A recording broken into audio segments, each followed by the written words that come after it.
បានបានមកអើយភ្លឹបផ្លក់ចប់បានអ្នកនរគ្នាបាទថ្ងៃនេះដែរគឺថាយើងមកចាប់ skin U20 ចេញថ្មីចឹងណាគឺ Evo ចេញថ្មីអ្នកគ្នាប្រកាសជាឃើញនៅផ្ទាំងខាងក្រោយខ្ញុំហ្នឹងអ្នកគ្នាយើងមកចាំយល់យើងចូលទៅកាន់ការចាប់ skin តែម្ដងអ្នកគ្នាតោះអ្នកគ្នាឥឡូវការចាប់តែម្ដងនេះយើងចុយមកជាតិយកបារមីចាយយូរីត្រូវតែជួយខ្ញុំជាលើកទី3ទេចាយយូរីជួយខ្ញុំមកបានមកលើកទី1បានចប់អាលីងឆេញហ៎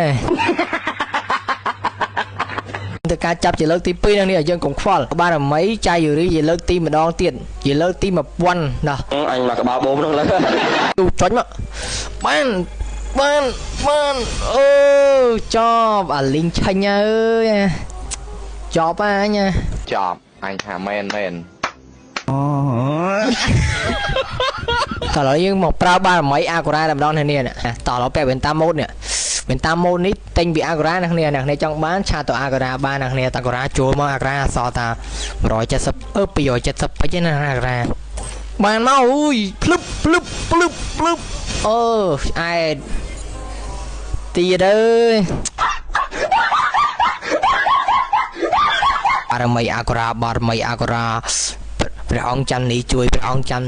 ព្រះអង្គច័ន្ទនេះជួយអូចប់អត់អូផ្លក់ចប់